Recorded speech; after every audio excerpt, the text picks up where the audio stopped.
Welcome everyone to E Double Talk. I'm your host, Erica Monique Williams. We have our engineer, Jeff Shears, in the background, making sure this goes right. And my guest today is Miss Tiffany Wilson. Hi. Thank you for coming. I dragged her here, guys. I was waiting for you to come, and she's been busy because she Yes. has films. So she's a Yes. writer, a producer. You put your hand in assistant director Yes. for your own Yes. film. I mean, it Uh-huh. gets busy when you're juggling. I know I'm a filmmaker as well. Yeah. So we have some things in common. I'm a former educator. You are a teacher at Mhm. Rosa Parks High School. So before we get into your film and what it's about, we like to know a little bit about you. Okay. So where are you from? Okay. Originally, I'm from East Orange, and I've moved around a lot. Once I got to East Orange, I lived in Oklahoma. I've lived in Louisiana. I've lived in Pennsylvania, and then I'm back in New Jersey. I've been back since 2011 when I started at Rosa Parks High School. Okay, so you've been around the country. Yes, a little bit. Um, what are some differences that's South, Midwest, Midwest? Yes, Midwest, South, Midwest, South. and Philly. It's a big difference. Tulsa is really different from anywhere I've ever been. It's very um, what is it? Where like people wear like cowboy boots. They have clubs that are like country clubs where they line dance and do those kinds of things. Black And people though yeah, too. black people too. And it's just a whole movement. I have friends that live in Tulsa, so I do go visit. I try to go like once a year and just kind of like touch base. The price of living is very low. I went to the top Christian school in the nation, Oral Roberts University. So I had a really great education. So I was able to kind of get, I got like the best of the best preachers. So it was like how like New York is the big place for actors. Like going to Tulsa is like the big place for preachers and Southern Oh, preachers. really? So I'm like, you have a Jersey girl living in the Midwest. So it's just like really, But you're not a PK. no, not at Oh, all. Not at but all. you grew up in the church. Yes, I did. For those who don't know, preacher's kid. Yes. So okay, so just growing up in the church, you were that disciplined that you wanted to go to a No, Christian I was college? no, not at all. I was forced to go. It was kind of like you either can go to ORU or Rhema, and Oh, Rhema is a Bible college. So I decided I wanted to get a regular, I wanted to get a 4 year degree, and so I just went there for education. But a lot of people there were like, ministers in training, pastors in training. It's like now that I'm out of it, it was like a really great environment. But when I was in, you had to sign an honor code, no drinking, no smoking, no cursing, no sex before marriage, all that stuff. But it was like a great wow. experience. Now, yeah, it's dress code, curfew, everything. Well, I'm sure T.I. would love to send his daughter there. Oh yes, yes. It's a What- little bit. It's not as bad as it used to be. Like they've given some of the things out, but yeah, Ti definitely. well, what did you think about the ordeal, the Hyman check? I just think it's TMI. Like I just feel Yes, like with the internet TMI. and Yes.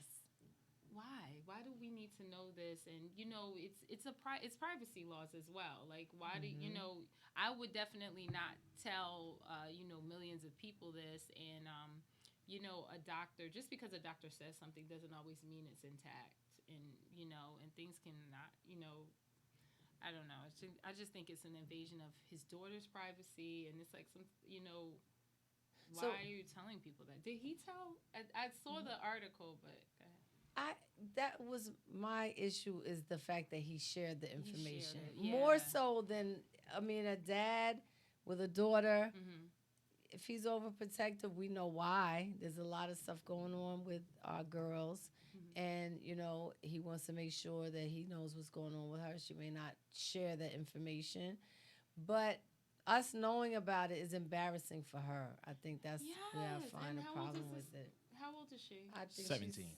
oh okay 17 turn 18. So. Just okay. yes, it's like this social media world. They're forcing these kids to grow too fast, and it's like let a kid live. And I mean, I feel like that also goes into like the whole reality world. Like you have your family growing up. I don't really watch a show, but Right. it's like you have these little boys growing up on TV, and sometimes it's just too much. It's like, when is it TV and what's real, what's not Right. real?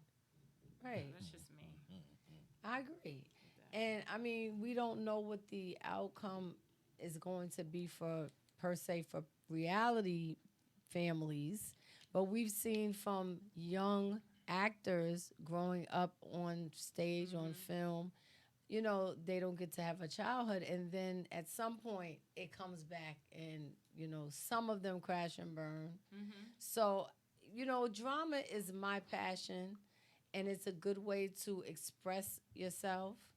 But what about what about drama really helps with dealing with conflict? Because we have some children that go to sports. Like myself and my children are Mhm. in acting and theater because of me being in it. Mhm. And it's a good outlet. Yes, definitely. But I find with my 12-year-old, sometimes I have to tell her that we're not filming right now. Because, just like with social media, we're Yeah. comfortable expressing, we're Mhm. comfortable sharing and telling. So now with drama, because we've delved in, and, we get into those cracks and crevices of our inner being and emotions and feelings, sometimes we just let it out in places where it doesn't necessarily belong. Mhm. So, how do you tell your students? I mean, once they feel comfortable expressing, how do you get them to know when it's okay to share and when it's not? Um. Oh my gosh, that's such a big question. Can you just ask it to me again? Just something like. Okay, Sorry. so because we're in the field of acting, Okay. sometimes you can get confused when you're in character and you're going in these places where you have to be someone else, but we are able to relate because universal issues and conflicts and inner Mhm. issues and feelings and emotion. But what happens when we over dramatize? Okay. Because I like I said, my daughter is sometimes, she's a great actress, but when it's time for me to tell her to do something that she doesn't want to do, she knows how to go right into mode where she's crying, and and I know it's an act. Yes. I So don't. I don't know, cause I have a son that can cry on cue, so right, he really can. So I mean, I guess to answer your question, I just feel like, some people are artists, and you have these.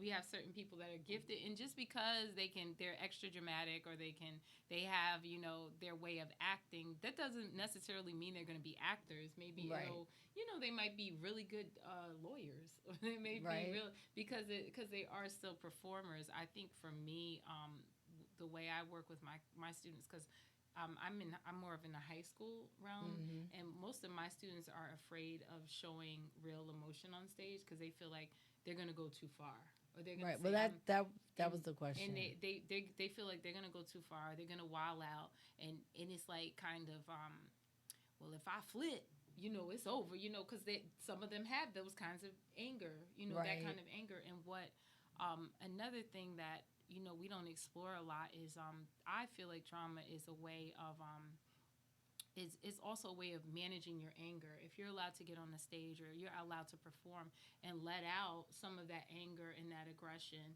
you're able to figure out, like, if I'm in real life, how to control it. And Mm. sometimes, like, even when I'm directing, it's like I'll have a student that can go from 0 to 100 in real life Right. in just a moment. You're Hmm. just like, he says something, he's there. But when it comes to acting, it doesn't appear real, and it's like Mm. he feels like, if I do this, it's gonna be like I'm not gonna be able to control myself.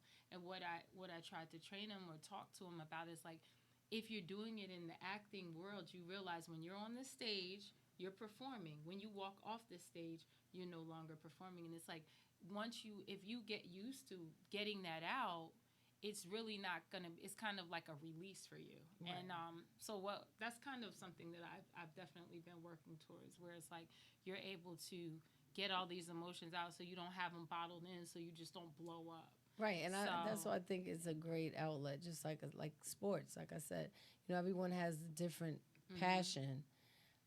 So, what do you teach your students? Not just acting. hmm What else is in a day of a drama major? oh, it's I mean, I wish I had the program when I was little because at my particular school, they have it's an 84-minute a day program with the Mm. same teacher for 4 years. I try to bring in guest artists. They have some grants available. They really try to work with the students. I have like really great administrators. Um, I my big thing with my kids is I don't just teach them how to be, oh, you're going to be an actor. I teach them how to be human beings and people. Time is a big thing that I teach. I say, if the time is 3:30, you need to be there at 3:25, Hmm. because you can lose a job because you were late, and we really are big on time, and also big on being a servant. We do crews, so your freshman year, as a rule, you don't act. You basically just you So are you a learn crew. everything else. Yeah, you learn everything else, Lighting. even though we do have freshmen that do act. Right. But it's like you need to understand that you're not the diva. Because even if you are the Hmm. diva and you're this awesome actor, you might have to move a prop, you have to move stuff. And so what I try to teach them is like, because a lot of my seniors are leaders, and I can't be everywhere at all times. So the seniors tell everyone what to do sometimes, or even the juniors. And it's like you have to respect. And we work a lot on that, because sometimes it's like hard when someone tells you, oh, go move, turn this off, do this now. It's like, well, what you talking about? So it's Right. like and I try to model it myself, because sometimes I'm moving stuff, or sometimes I'm doing the same thing. Well, we find this also in the music industry where everyone wants to be the rapper, everyone Mm-hmm. wants to be the singer, the star. Nobody wants to be the one in the background. Mm-hmm. But there's times in our life where we have to sit down and reflect and be Mm-hmm. out of the spotlight in order to move forward, because you can't mm-hmm. do everything, like you said, too much information. Everything can't be done with an audience, Mm-hmm. you know Definitely. and Definitely. that's something that is gonna, I think it's hard for us to instill that in our youth today because of social media. Mm-hmm. They think that they have to get on the toilet and show everybody that they're on the toilet, and Mm-hmm. Mm-hmm. whatever they're eating for breakfast, we need to know. Yes. So it's very different than when, you know I don't know when you came up, but I know that Yes. it's Without social different. media. That's why I came up. No phones. Nope. Right, right. No cell phones, Yes. definitely. Yes. So, what is the message in your? So now, tell us about your film. Okay, those who can is I started writing. This is my 20th year teaching, and I started like, I have people in my life that I've been working with. My best friend is a teacher; she's a math teacher, and I just every morning we have like conversations as we're driving, and I said, you know what, I'm gonna write a film. Well, first I wasn't sure if it was gonna be a play, a book, a film, but I said it's gonna be about teachers, and these teachers are gonna be like gladiators. They're going to be like Scandal. They're going to be like, they solve problems. Everything that I cannot do in real life, I want these teachers to be able to do. So they Mm-hmm. basically run the school, because if you've heard about certain districts, sometimes the students run the school. And it's like, and that's why, or certain schools, that's why, you get the riots and this and that. But these teachers, these four, actually, it's the principal is in the middle, and then it's the three teachers. Okay. But they have collaborated, the principal and the teacher in the middle. They're sisters. The one principal, like 4 years ago, she got the job and the school was a mess. And that's just a little history, but that's not even in the movie. I just know it because I wrote it. Okay. She got I created it, but she Right. got the job. She called these teachers because she knows them. They're friends. They've been together for a long time. Basically, like, let's fix the school. And I mean, like I said, if you know, it's like sometimes the kids are running the school, and sometimes you got the teachers running the school. And in this particular situation, we're 4 years later. These teachers are not playing. They're not playing with parents. They're not playing with anybody. They're not playing with the budget. Because that's that's Right. my biggest obstacle. Mhm. 9 times out of 10 is like we really just don't have the funds. I mean, if I could do everything I wanted to do, Right. so they take these teachers. These teachers take. Sorry, I lost my train of thought. So these teachers run the school, and we find out like all the obstacles and all the things they have to deal with, and then also I have the students' perspective. So the students that go to the school, so it's quite a few characters in it, but the main thing was like every teacher, each of the teachers have issues. The principal has an issue. So in the beginning of the movie, it's a little bit of mystery as well. But in the beginning of the movie, we find out that the principal is getting getting questioned by the FBI over some cheating that has been taking place at her school, or some apparent cheating on on a national test, which our test is more of a state thing, but I made it. It's kind of fictional. It's fictional. It's an urban school, and so all the teachers are trying. The teachers are trying to figure out. Well, now who said that we did this? Because this is not what we did. I mean, they do like they sell illegal. They sell weed brownies. I'm just saying. I don't know if I could. You can say it. Oh, you can say that. They sell weed brownies. At the school?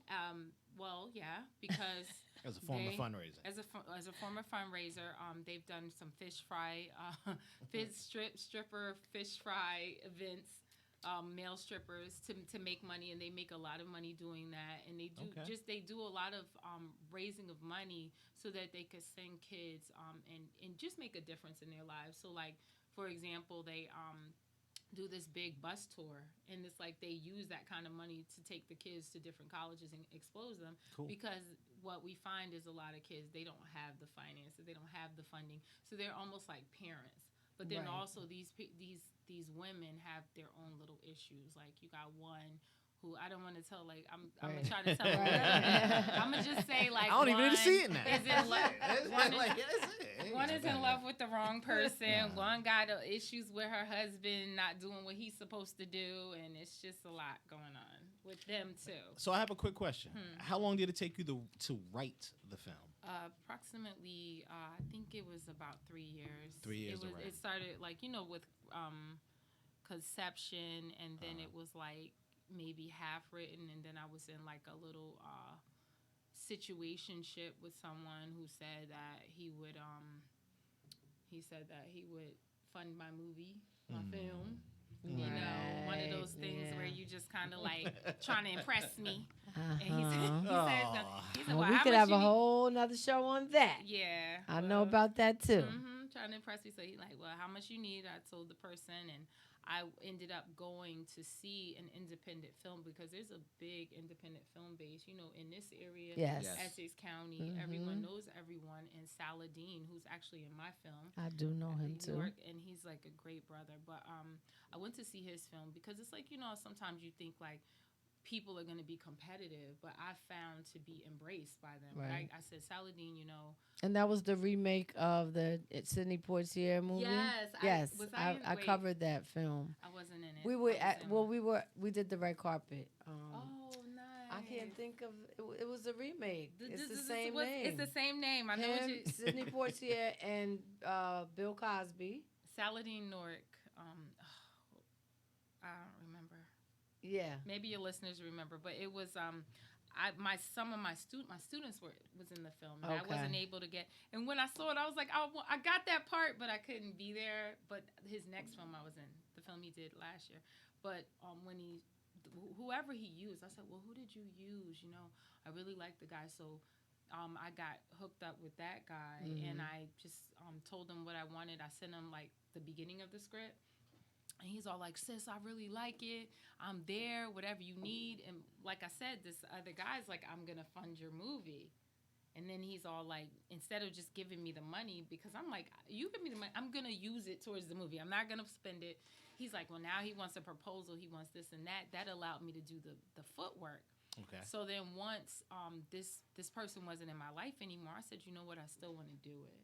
So I contacted him. I contacted the director guy, and I said, listen, I can't afford to give you like all this money at once, but can we like break it down? Mm-hmm. And that's what ended up happening. That's why it took me a year. It would have taken me way less time to Right. shoot. Well, But Well, it's that's not like bad. it ended Yeah. up being That's like, not bad. a few hundred here, 1,000 there, and then eventually I got it. But you know, well, it's so crazy. congratulations. Yeah, it's really good. But a lot of regular movies happen like that too. Right. Which you don't realize. Like, okay, Will Smith, we can't pay you now. But Right. when we hit everything, Mhm. 20, 40, Yeah. 50% is yours. And it's like, Even okay. J Lo It with happens. Ballers, same It thing. She happens. didn't. She said she didn't take a lot of money up front, but No. it paid off for They take on her the back end. Yeah. because yeah. that movie's doing very well. Mhm. Yeah. So back to the story about the teachers. I mean, we're both educators, Mhm. although I'm not in the classroom anymore. But we know that teachers are real people. Mhm. We bring our experiences into the classroom just as much as they bring their home environments and conflicts that they go through into the classroom as Mhm. well. But what do you think with our youth today, with the abductions, children disappearing, the violence with police officers, Mhm. as well as just not even sex trafficking, but a lot of molestation within the home Mhm. or with boyfriends of mothers that are allowing their, daughters to be Mhm. around men that they don't necessarily know enough about. You know, our youth, are they, or your students, are they really affected by this? Like, are they fearful of what's going on in the world? Or are they numb to it? Has social media made them callous? And because we know from all of these school shootings, a lot of young people that start off with violent video games, Mhm. they become numb to it. They Mhm. don't really realize the impact of what they're doing. Mhm. So, how do they deal with these stresses that we didn't also have growing Mhm. up? Um, Do they talk to you about it? Does it? I think we had stresses. It's just a lot of people didn't like. It wasn't just world widespread like it Mm-hmm. is now. Like it was things happening, and people were those situations were happening. Like I'm talking about the molestation, but Right. it's like no one's telling anybody. No one's saying it's happening to me, but it's happening. But it's just the fact that it's widespread on social media. What I find just overall with this generation, like the positive part, is they're very self aware, a lot more self aware than I was ever, Mm-hmm. and I think it's like social media has the ups and downs, but I find like I get so much appreciation that when I first started teaching, like I'm talking about like if I'll get just for no reason. Like, I really thank you. I really Mm. appreciate you being in my life. And like, I never talked to my teachers like that. I didn't think my teachers were real people. Right. And a few of Right. them follow me on social media, but I'm saying like, it's like they, I don't know, I feel like they're more appreciative and a lot more mature. So if to answer your question, I feel like you definitely are forced to grow up faster, but I don't find them worried because they're in it's almost like when I'm in the environment, I'm used to it. Right. And it's like me and administrators, they're the ones concerned. Like, I know I'm kind of going off, but like a few years ago, there was like a shooting in Patterson. I mean, of course, there's always shootings, but I'm saying Mm-hmm. like an innocent. It was just innocent person, girl, just walking down the street, and it's like friends with some of the kids, and it's like, of course, we're really scared. The Right. administrators, we're like when we had like trips where they get home late, I had to call each parent, make sure there's a ride home, and that's how I still feel. Like pick up your kid if it's dark, Right. in Patterson and anywhere. But the kids seem to be numb to it. They're like they're shooting all the time. They shoot all the time in my block. Yeah. So it's like they're almost like if they worried about everything, they would go crazy. So Right. they're just kind of like it's almost a joke sometimes. Like, oh yeah, they were shooting again. Yeah, I think they bury it Mm-hmm. because again, it's too real to deal with. But I don't know if they may come to you and share what how they feel about the things that are going on. Because now, I think this week or month there's some new thing going on. It's a fight week. Have you been Oh having escalated no, fighting? No. There was something just on the news about that. Right. I didn't Fighting know that. in They're Patterson. supposed to put No, my- Inglewood. it's Matter of fact, happening in Inglewood. Inglewood Inglewood, because the my White children Mall. go to school in Yes, Inglewood. yes. Oh, My, my my goodness. daughter's at the middle school, and they sent an email home last night saying that nationally there is a fight week and then a fight month, and then everyone that's fighting, they're uploading the videos, which can be very dangerous because if your Exactly. goal is to go to school to fight, to be on social media in a fight, you don't know what the outcome is going to be, you know. So it's just, it's weird. But not to cut you off, but Yeah. hasn't this been the norm for a few years now? When you think about all the other viral videos when the kids were fighting Right. outside of school and Mhm. oh, we're gonna put this on World Star, and he Right. made millions of dollars. You know, Right. R.I.P. to the gentleman, but Right. you get what I'm saying? It just became a Mhm. national thing. Like we fighting over there, we fighting here, and all this ignorant behavior, Right. for lack of a better term, Yeah. became the norm. You know. Wow.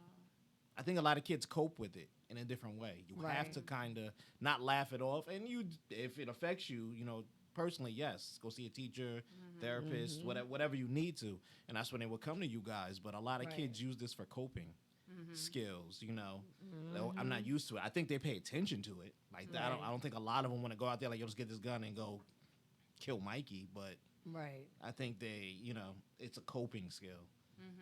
So, what do you want the youth to take from this movie? What is the theme or the moral?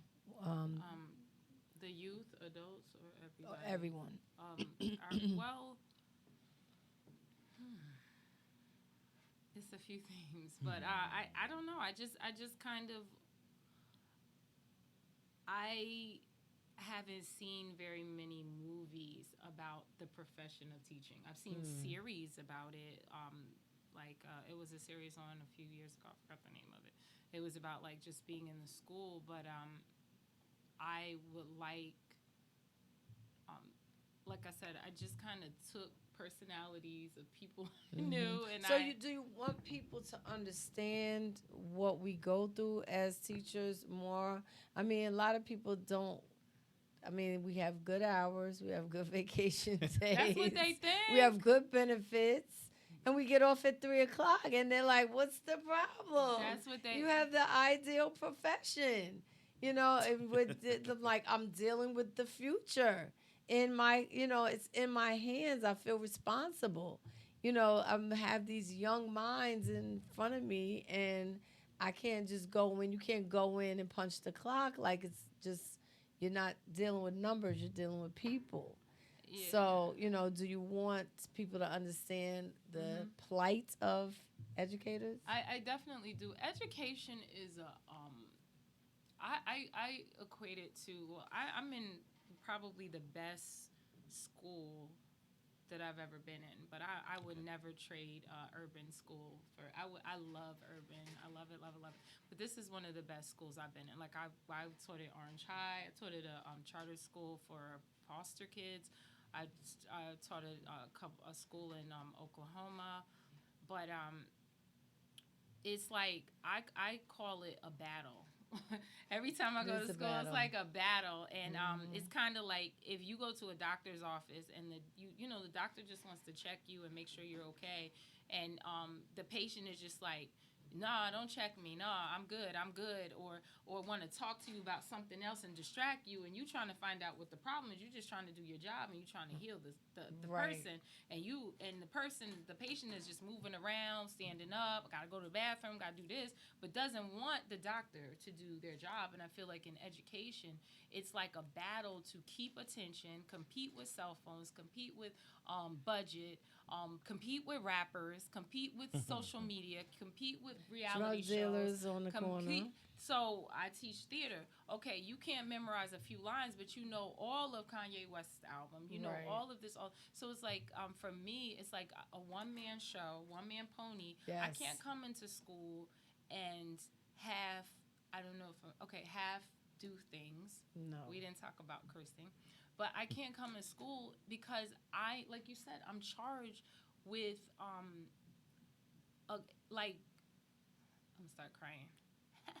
But God has given me, because that's what we learned, that teaching is a ministry, Yes, and I'm it not gonna is. come to school and have anything with my kids. No. You know what I Well, mean? that's And I know it's a job, and I know I get paid for it, but it's like you cannot come to work and just be like, here's the worksheet, no. and your kids can't read very well because they got pushed through. You And have you have ninth graders that don't know, addition and subtraction. You got to take your time every day. It's like your whole heart, Right. emotions. Like I said, it's people think we get off at 3. It depends on the people, but for me, I teach theater, so every day this week except for Monday because I didn't come to work. I haven't gotten home before 7. Right. Tomorrow's gonna be 9:30, but I love it. I love what I do, definitely. But we're not valued enough for one. I mean, for what we're doing, and that's one of the reasons I had to leave because I was so emotionally attached. Yes. But then I got burnt out, and the Mhm. district doesn't care.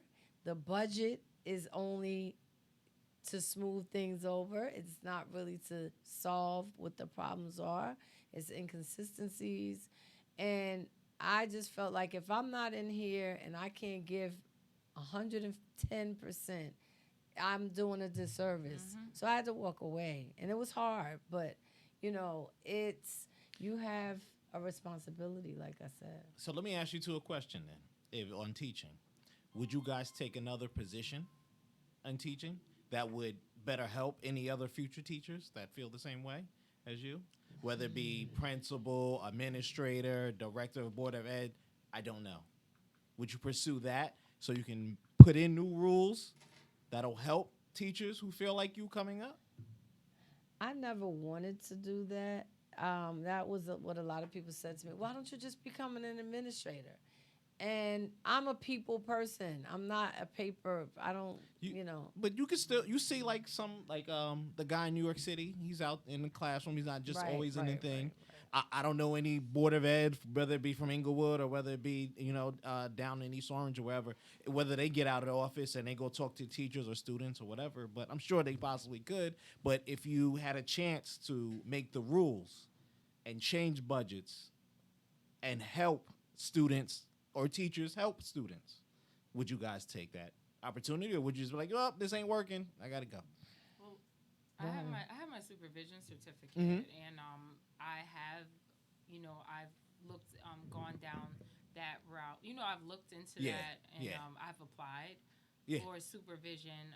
I'm also planning on going back to get my principal certification. Cool. I've always said I didn't want to do it, but I believe, like, even if I don't run a building, if I'm a vice principal, I could definitely help with the change or help Right. with climate, especially with educators, because I Right. know I get it. It's difficult, it's Mhm. stressful, and it's like, Yeah. you can't.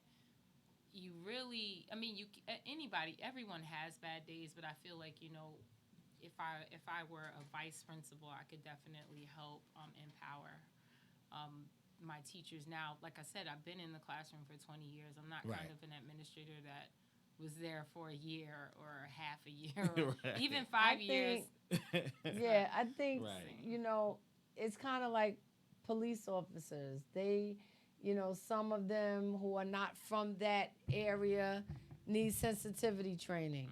It's the same with teachers that are coming into certain districts that they're not able to relate to their client. This student is their client. Yeah, but when you And I don't want to cut you off on that, but I want to stop you because Right. now that I deal in social work, I deal with the opposite end of the spectrum. When they left you guys, and now it's like little Johnny still can't read, and y'all pushed him through. Right. And right, now, right. he can't even go to McDonald's to get a job. And nothing wrong with a McDonald's job, Mhm. but he can't even get a job there to take care of stuff. And now he has to come to the system or whatever. think- But I just say when you see them as a client Right. and whatever the verbiage that you use, Right. you relate them to a number. And anytime you relate a human being to a number, you will never give them the proper attention, respect, authority, whatever that they need. You're no longer Tiffany Wilson. You're 12789-J. and I just need to dash J to do section A lot 1, of, 2, right, and that's 7. A lot of administrators just that's. And- But and they're I see under it there, pressure too. They're No, of under course, pressure, too. you gotta But I push think the, the best manipulation. administrators are the administrators who were the type of caring teachers that went beyond. Of course. That's what an administrator should be. A teacher that is just not in the classroom anymore. But you know what? The days of when you guys were in school, and even me too. I'm Right, 37. right. And the age matters. Is a big difference. But the days that we were in school, you got to think about how crowded was East Orange or Inglewood or Hackensack. You know what I mean? Like now, population plays a big control. Right. You just told you started in Tulsa. You went to school in Tulsa. You saw the difference in the town. It a lot more space, but did they have the same volume as the whole? I forget what county East Orange is, but you know what I mean. As the whole county, they had that. Like everybody got 40 acres here. The poor folks or whatever. When you see that population boom, because I deal with the numbers every day. I go talk to the people, and then I get a big worksheet. And I'm like, where can I put you, buddy? And, I know anywhere that I stick them, it's not going to be beneficial. And so that's when we fail to see something. And then when I see things that, the population is rising, I got to find more room for everybody else. And it's like, I can't put them anywhere. So I get it. And that's why I asked. The only real changing starts to come from above. Go back, finish the supervisor. Hopefully go for it. Keep applying. If they keep pushing you back, keep doing it because you're gonna want to train that or help that next drama teacher that's gonna do the same thing. You're gonna want to help that that teacher that you were or guidance counselor or whomever it is. That's like, look, man, if we just can go outside this budget, you know what I mean, and we can help these 15 people. Let's do it. Well, a lot of teachers do go and if they can, they put their own money into because without it, that's where a lot of things are lacking. But as a Black woman in this environment teaching our youth, do you get? I mean, I know you get frustrated, but do you feel that we as women are understood? Like, do you feel understood from your end? By whom? By your students. Well, in the most part, I do. I just wanted to I didn't want to interrupt you guys, but I wanted to say something about what you said about relating, and teachers relating. I kind of have a philosophy, but it's not. It's a theory really, but I kind of believe that, like some people are just kind of born to teach. Like it's like something that comes. That's right. Where you're just good with it. You're just good at it. You're good with relating to kids, whether, and I mean, doesn't matter what color you are. And I'm kind of one of those people that was blessed. I was like, my mother was a teacher. And that was like when I was young, when we played teacher, I'm a teacher. Like I'm a teacher, 5 years old. So it's like, even though when I was younger, I wanted to be an actor. It was kind of like when I had a baby, like when I was young, and I said, listen, this acting thing don't work out. I'm gonna need something to fall back on. So let me get this education degree. But I definitely believe like if you have to like kids, you have to have a place in you that is not. It's just there. Because it's like if I didn't have that, I would hate it. Like it's like something about when someone talks to you crazy, like this is not them. They're gonna grow out of this. There's a love. There's a love within me where I really I think in my whole career I could think of one kid that I just was like, he's just holy hell. I mean, but even with that, if he ever came back, I'd be like, I love you. Hey, how you doing? But it's like if you walk around and you have animosity and you hate kids and you don't need to be a teacher because you got to be patient. And that's what I said with relating. if you don't like it's sometimes it grows on you, because I feel like Mr. Holland. I was like, in the beginning I was like, well, I'm just doing this as a side hustle because I'm acting. Right. Then I was like, all right, I'm gonna be a professional stage manager. I like it behind the stage, so I'm just doing this. And then as the years go by, I'm like, I'm good at this, and I love it, and I love these kids. And even if I don't necessarily, I'm not always in the classroom. I'm always gonna be an educator in some capacity. Absolutely. So I don't know. I don't yes. think I answered your question. No, you did. You did. No, Okay. you You hit it. So tell everyone how they can view the film. Oh yes. Okay, those who can. That's what we named it, because it was those who can't. And I said, after a while, I said, no, it's those who can. We can. That's what we can do. So Milburn Theaters, Bowtie, Milburn, New Jersey. It is December 3rd, and it's December 3rd. So that's in 2 weeks, a Tuesday, and it's at 7 p.m. And the tickets are $22. It's also on Eventbrite. Just look up Those Who Can on Eventbrite. Also, my Instagram is Ms. Director 7, MZ Director 7. And I hope you come through. If not, I'm going to also be doing it on a pay-per-view type of link. So if you follow me, I'll let you know. But I have to get this done first, this screening, and then I'm going to... I have a stupid question. Yeah. Is it still spelled Those Who Can't on Eventbrite? No, it should be Those Just Who Those Who Can. Can, C-A-N, I right? check while you're I'm just asking because if I'm sitting there with an apostrophe That's T, a and great saying like, "Hey man, is it question. Those Who Can't?" You mean Right. can't? Like, I'm just asking. I'm gonna check it, just let you know for sure. Right now, it says Those Who Can. Wait, I have to look and see what it says. Those Who Can. Okay, I don't know how to use this app. Yeah, it says Those Who Can. Those Who Can. Those Who film- Can. Okay, Yeah, cool. screaming. Okay, so Just wanted to make everyone, support Miss Director, Please. Miss Tiffany Wilson, in her first film, Yes. Those Who Can. I think, we should get some bus loads of students and teachers going out for the premiere. Yes. That would be great. Are you doing anything after? Is this your right now? This is the only date that you. I know you had a premiere already. This How is did my that go? This is that went really well. We sold out. This is my second one, and after it, we're gonna do a Q&A with the actors. So we're gonna do like 20 minutes of that, and I didn't do anything after, but it's late. It's gonna be late, so enjoy your night. But I don't. Did I answer the question? Yeah, I mean, from here, you said you're gonna put it on pay. Oh, but yeah, it's gonna be pay-per-view. probably Vimeo, and I also entered like 4 film festivals. I'm gonna enter Newark as well, Newark Film Festival, and I think Montclair. But I did a few, like 4 or 5 already. I've entered, and then I have a friend in Tulsa. So I'm gonna do a screening in Tulsa, and I'm working on doing one in Camden. But I'm trying to get the guy to do the marketing for that. But right now, I'm just gonna do it on demand. Oh, good. Well, thank you. Congratulations again. Thank you so much for coming and sharing with us. We wish you all the best for Those Who Can and everything else that you're doing. Last question: are Black women angry? Great question. I don't know.